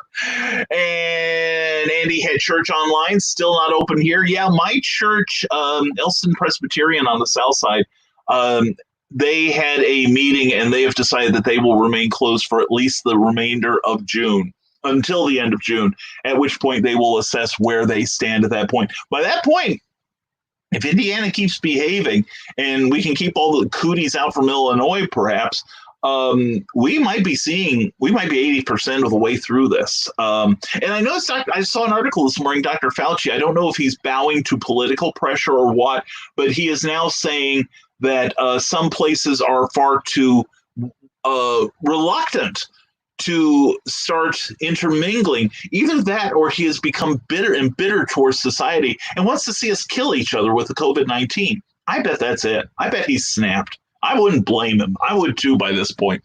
Andy Shaggy Corey says, Tina, promote again. There we go. And Ted Davies has got a roll. Everyone have a great day. Create. You too, my brother. You have a great day. Good to have you here as always, my friend. Definitely. And, today's a good day to create. And tomorrow is Memorial Day. So tomorrow would be a good day, when you're not with and how many of us are not going to be with people that we love, or at least large gatherings of them? So when you're having your Zoom cookouts and going online to see what the hell's going on out there and reading the news, do be mindful of the people who have given their time and especially their lives to keep us as free as we are. And we do here in this country live in an amazing country where we have the right to be creative. We have the right to be stupid as well. Hopefully we don't exercise that right too much, but definitely be creative on that day. Kofefe, one and all. May you all rise above. All right. And Cindy Cap. Oh, my goodness. Cindy Cap says, please sign up for the Rising Tide newsletter. How is it we don't plan this, but just as my crawl comes up, I start talking about the Rising Tide campaign. I swear I'm not timing it, and I'm sure Cindy isn't either. But anyway, please sign up for the Rising Tide newsletter. It'll be fun. Then go sign up for Cindy Kemp's newsletter on her webpage at ckoepp.com. And she really needs to get that written today. I got caught up on finishing the draft when the chameleon sings. So it is my fault. You may blame me completely, Cindy. That's stories for Doc Saga, which, by the way, Doc Saga is coming together. I've got the first of the finished stories. I'm going to read it today. I want to read it so it comes at a time when I know I'm not going to be interrupted. So I've got a couple things I've got to get done. And then I'm going to sit down and I'm going to read this story and no doubt wish I had written it. So far, given the talent we've got in this book, like Cindy Kep and Paul Burrell and Charles F. Millhouse and so many great authors. I put the list here so I wouldn't forget. There we go. Yes, Charles F. Millhouse, Cindy Kep, Paul Burrell, Dan Johnson, Rick Bradley, and Clyde Hall are all working on stories, and hopefully be out before the end of the year. And we'll have the appropriate amount of hoopla about it when it comes out. Looking forward to that. And I want to get the stories in, and then I'm going to probably get a cover artist because I haven't really decided what I want on the cover yet. But anyway, it's going to be a lot of fun. And anyway, if you like adventure stories along the lines of The Destroyer, Rima Williams, or Doc Savage, or The Shadow, or Sky Captain, any of that good stuff, then you will like Doc Saga. There's a lot of rollicking adventure, high concept, and some really good writing there. I'm really looking forward to it. And Rodney Fike, welcome, Rodney. Glad to see you, sir. Hey, everybody, by popular demand, come to Hasm.com this weekend for our Memorial Day weekend sale. All books are available at the site and free shipping on every purchase. Mwah, to you, right back at you, Rodney. Definitely check that out. They've got some really glorious artwork. There's some really great products. And check out Hasm.com. Also, check out their page on Facebook. Thank you very much, Rodney. And Cindy Kep, hashtag bring cookie home, hashtag bring cookie home, hashtag bring cookie home for cookie. Cookies home for cookie. Yes. Bring cookies home. Oh, okay. I keep forgetting it. Hashtag bring cookie home, hashtag bring cookies home, and hashtag bring cookies for cookie for home. Anyway, I screwed it up. Anyway, Cindy, it shows I need more coffee. What I need is somebody awesome like Sean D. Hilton, the grooviest man in all of Kokomo. How are you doing, Sean? Loved the show last night. For those of you who don't know, one, you're obviously new here because I mention this guy so very often. And for good reason. He is the owner, Sean D. Hilton is the owner of Comics Cubed in Kokomo, which is the name of a page here on Facebook. And every Wednesday and Saturday, he has a show at 6 p.m. Eastern, 5 p.m. Central, where he sells stuff out of his shop. You can get current releases. You can get a glorious selection of back issues. In fact, there's a couple Superboys I need to look at. And some really, really cool stuff and some toys. Last night he was selling dinosaur toys. Dinosaur toys. You can make your own pornography with it. No, anyway, bad Brian. Anyway, somebody was going to say it. I thought it better be me because at least we can control it then. But anyway, Sean D. Hilton is a great guy, and I think the world of him. And Sean, I'm going to run some of the stuff we discussed as far as promotion this week. I hope to get it done finally. As you know, too many distractions, right? But anyway, please check out those two shows. Check out the sales there. And if you like saving money and you like getting a hold of some really cool stuff, Sean has a lot of not just the current comics, but back issues, also independent comics. He is a huge supporter of the independent trade, as well as toys, Funko Pops, was it Dorbs? I just now recently discovered Dorbs. Just what I need, one more addiction for Cookie to get annoyed with. And all kinds of really cool stuff. So please check out Sean D. Hilton. Check out Comics Cubed in Kokomo. And October 17th, Kokomo Con, fingers crossed. I want this to happen. And there he is, Joe Lowe. Morning. Hope you're staying safe. Joe, good to see you, man. Hope you are staying safe too. Yeah, Cookie and I are staying as safe as can be, all things considered, and hope you are well as well. But I hope all of you are staying healthy. We've got a long way to go, people. We've got a very long way to go. And Carl Witzman says, stop action movies with dinosaurs. How very Willis O'Brien of you, young man. And Sean says, D. Hilton says, I just ordered all of the Captain Hawkland series from Charles Millhouse. I'm currently reading the first one because I'm writing a brand new story for Charles Adventures magazine. And so is Bobby Nash. So there's going to be all kinds of Captain Hawkland goodness in that first issue, assuming he likes my story, because I have no doubt that Bobby Nash will be amazing. He's an incredible writer. Joe Logue, at some point I need to pick your brain for comic writing resources. I have an artist who wants to create a comic. Joe, Let me give you one right now. I welcome the dialogue because it'd be good to talk to you anyway. Joe's one of my buddies from Illinois.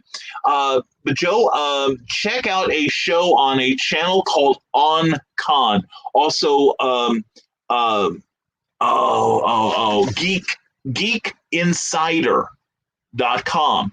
Meredith Logren here is the comics noob, and there's been 2 episodes of Comics Noob so far, and she is exploring it from the writer's point of view, but there may be something for your friend to check out too to get started. But anyway, let's have that talk offline, okay? And here we go. Ding dong, Pizza Sar is here. Is that like a land shark from Saturday Night Live? Anyway, Rodney Fight, Cookie for Life. Yes, that's right. Hashtag Cookie for Life. Oh yeah, Cookie for Life. Yeah, that's right. I got the motions down. And Bill Sarton, good Sunday morning, everyone. Bill Sarton, glad to have you here. Don't forget Sarton Art 76, the artwork of Bill Sarton, who's just passed 800 subscriptions on that page. So please check him out because he's got all kinds of groovy art. He takes commissions, he sells what he's already drawn, and he's got some great watch parties and memes and all kinds of entertaining stuff. So and I'm expecting your Saturday morning show to replace mine, Bill. So you got to take up the slack for me, okay? And, of course, Andy Shaggy Corey wishes him a good morning, Bill Sarton. And I'm going to wish a good morning to Bradley Jerome Bonkowski. Bradley, glad to have you here. Hope you're having a good morning, sir. And that's the one thing, folks. We are now doing this on StreamYard. And as such, it doesn't show me when you show up. So please tell me you're here, so that I can greet you properly. And if you like hearing your name on a broadcast that's going out to God knows how many people, actually our numbers have been really good lately, and they're growing. I don't think it's anything the host has done. I'm relatively sure. I'm crediting Meredith Logren for everything, and I figure it saves time. So please, check out what we're doing. Currently, we have changed our broadcast schedule as of yesterday.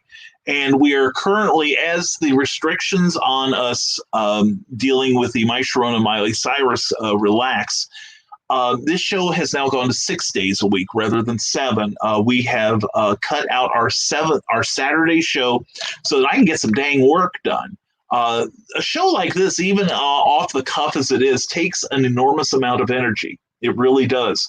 And that's probably why during this whole shelter in place thing, I keep telling people I've done it wrong, because I talk to people and they're like, "Oh, I gained 10 pounds from all the binge eating. Oh, I've lost all my muscle tone from sitting in front of the TV catching up on Game of Thrones." And I'm like, I've lost over 5 pounds since this damn thing began. So anyway, and I'm gonna keep observing it. Because right now I'm seeing a number of the shows that I'm supposed to be at not occur, and I get it. Okay, I'm disappointed but not upset, because they are obeying the rules of their state for reopening. They are also listening to the scientists. I haven't heard a single show say, "We are canceling our show because we found there was a 5G tower in the parking lot of the hotel." That I have a little issue with.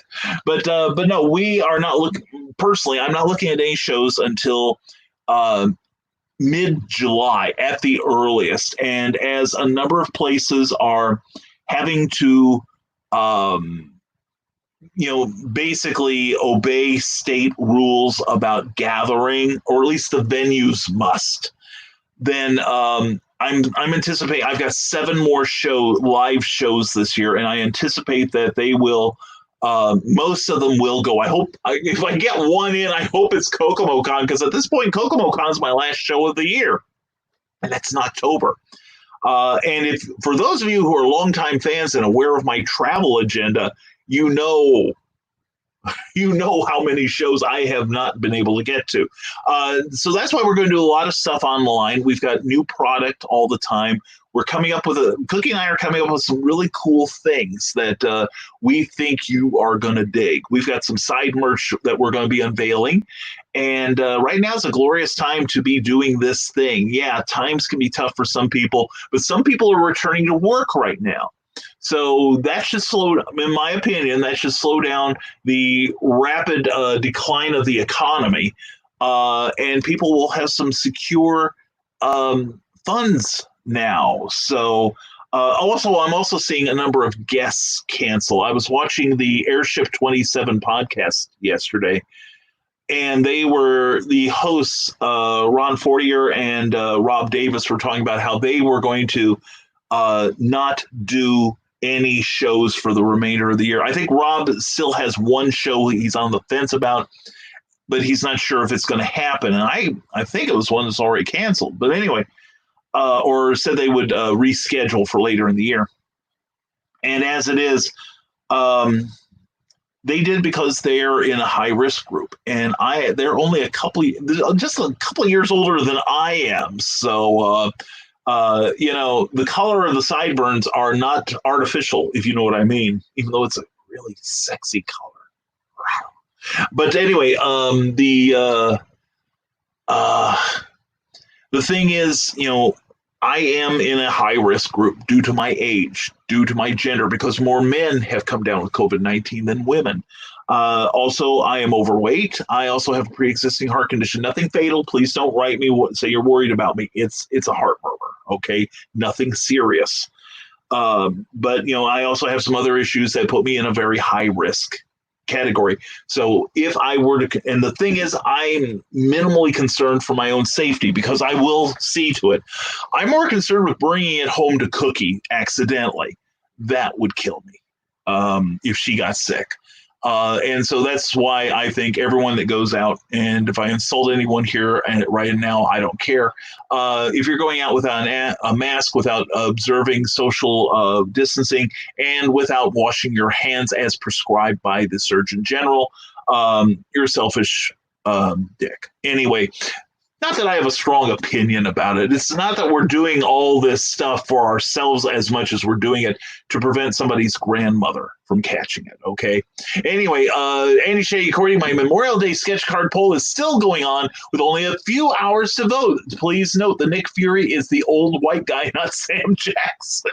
Okay, glad we got that cleared up.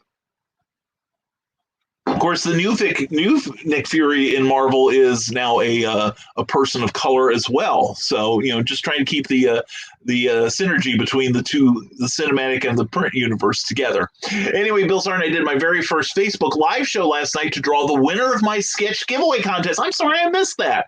And you could tell it was my first and probably only one. I didn't know until it was over that the audio was glitchy, but it served its purpose and the winner was excited. Well, that's good. And now, Bill, you know how I feel. And especially, did you get people complaining while you were doing it? I can't hear you. I can't hear you. I can't see you. It's like that gets to you after a while, doesn't it? So, shoes on the other foot, young man. Anyway, no, Bill, I do hope you keep going, man, because it's a great way to promote yourself. And it's a great way for people to get to know you. And Cookie is pulling up. She went to work an hour and 45 minutes ago. I guess the business isn't at the restaurant today. I'm thinking it's going to be tomorrow. And I have gained about 50 pounds of comics during COVID. Yeah, you and me both. And I know who's to blame. So if you tune in Wednesday night to Comics Cubed in Kokomo on their Facebook page, and keep in mind that Sean does mail order. Sean D. Hilton is responsible for our weight gain in comics. Yeah, my lips are exhausted from reading those things. So anyway, yeah, I get it. So, but since Cook, love you, I'm on the air.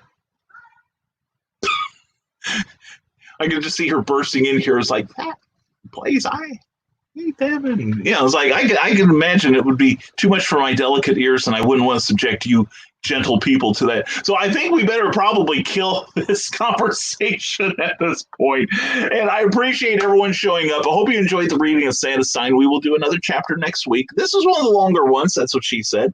And we will read another chapter later on, and and I have to warn Donna if I'm on the air too. Yeah. It's not that this is like incredibly well planned and an immaculately done broadcast, but just the same, minimal minimal opportunities to need improvisation, shall we say that. So anyway, I think we're going to sign off. So anyway, please, if you have, from this point on, if you're watching on the rerun or watching live, think of somebody who you think needs more promotion. Not me, not Rising Tide, someone else. Like see somebody here you appreciate and give them an extra mention, or somebody that doesn't come to the show, tag them, all right, and let them know that they've got an opportunity here that they are missing out on. All right. So anyway, we are going to take our leave. So we're going to go into our usual litany of stuff. Hi, honey. Hiya. Hiya. We're still in the air. I know. Okay. But I thought it would be fun to yell at you anyway.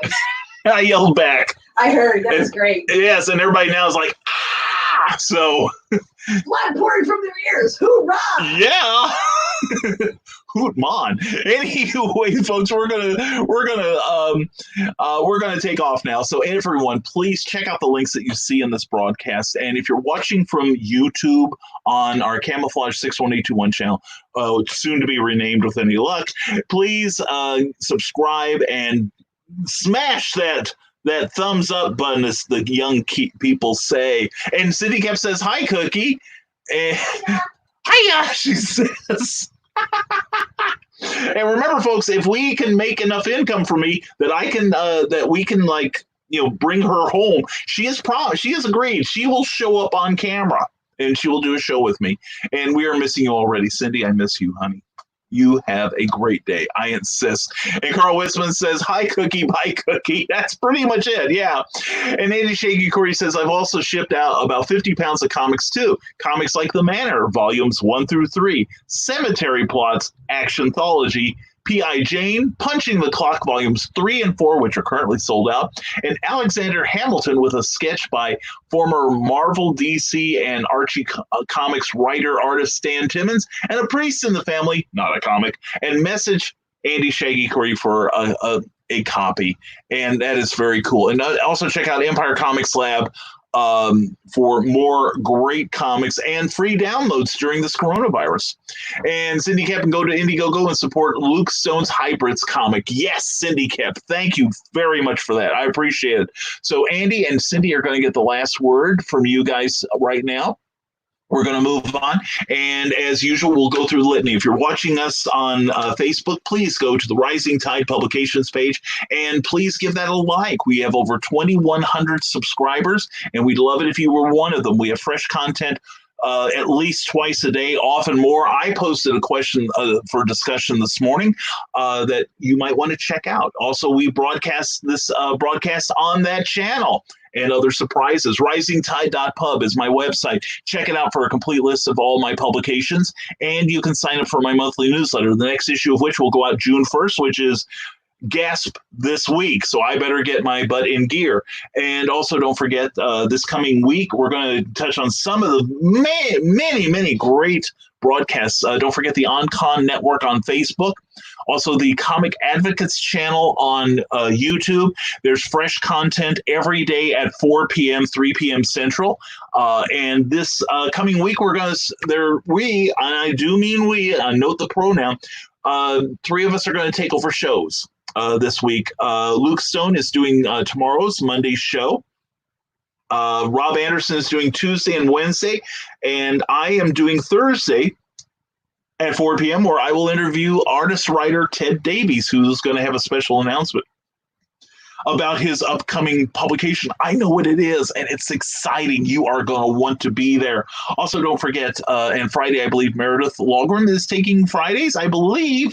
I'm not sure. But also check out Meredith Logren on Geek Insider, both on Facebook and geekinsider.com, because on Friday nights at 7 p.m. Eastern, 6 p.m. Central, she's got a great show called The Comics Noob, where she is learning how to put together a comic book from the ground up. And you could learn a lot from Meredith as she learns a lot from us.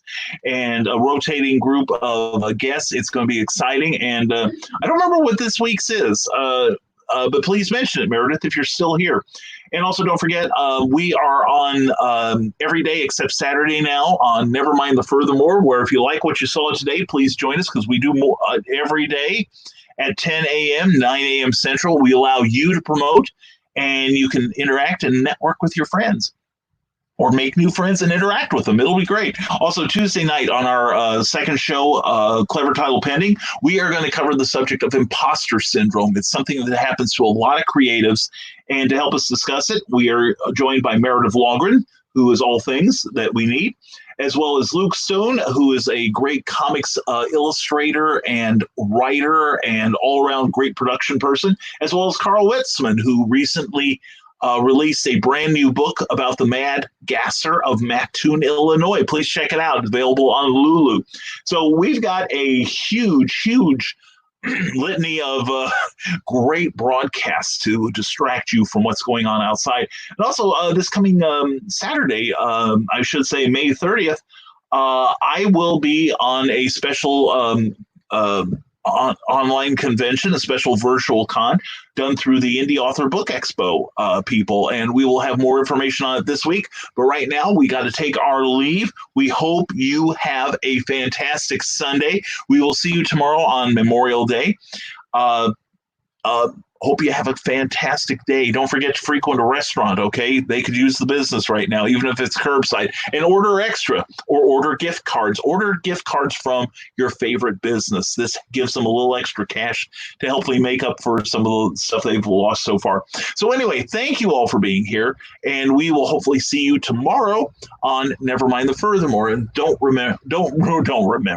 forget, folks. I obviously am out of this stuff. Anyway, don't forget, folks, stay smart, stay safe, wash your damn hands, and never apologize for being awesome. Hope to see you tomorrow on Nevermind the Furthermore. Have a great Sunday, everyone. Now comes the part where we throw our heads back and laugh. Ready? Ready!